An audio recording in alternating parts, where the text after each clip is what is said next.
আমাদের সকলেরই পুরাতন মোবাইল কেনার প্রয়োজন পড়ে। আর আজকে আমি আপনাদেরকে দেখাবো যে আপনারা যেই মোবাইলটা কিনবেন সেই মোবাইলটা অরিজিনাল কিনা, অথবা সেই মোবাইলটার নামে কোনো কেস আছে কিনা কিভাবে চেক করবেন। এই রকম অনেক ইন্টারেস্টিং ভিডিও আসবে যেগুলো আপনাদের অনেক কাজে লাগবে। এজন্য অবশ্যই আমাদের পেজটিকে ফলো এবং চ্যানেলটিকে সাবস্ক্রাইব করে পাশেই থাকবেন। তো চলুন শুরু করা যাক।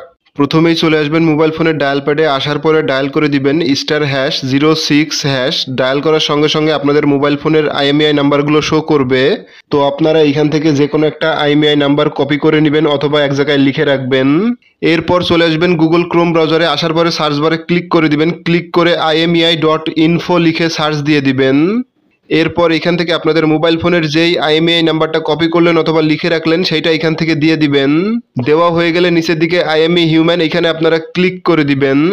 এরপর এখান থেকে যদি কোনো ক্যাপচা আসে অবশ্যই আপনারা ক্যাপচাটা পূরণ করে দিবেন। ক্যাপচাটা ফিল আপ করা হয়ে গেলে আপনারা এখান থেকে চেক বাটনে ক্লিক করে দিবেন। ক্লিক করার পরে এখান থেকে দেখবেন যে আপনাদের মোবাইল ফোনের মডেল, ব্র্যান্ড এবং আইএমইআই নাম্বারটা শো করবে।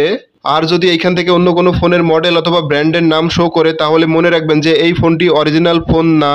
এরপর এখান থেকে একটু নিচের দিকে নেমে আসবেন, আসার পরে দেখবেন যে ফোন ব্ল্যাকলিস্ট চেক সিম্পল নামে একটা অপশন, তো এর ওপর ক্লিক করে দিবেন। এরপর চেক ব্ল্যাকলিস্ট স্ট্যাটাসে ক্লিক করে দিবেন।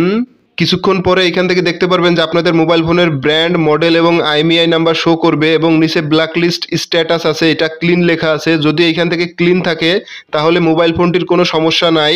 যদি এখান থেকে অন্য কোনো কিছু লেখা থাকে তাহলে বুঝতে পারবেন যে সেই মোবাইলটির নামে কোনো কেস আছে, সেই মোবাইল ফোনটি কেনা যাবে না।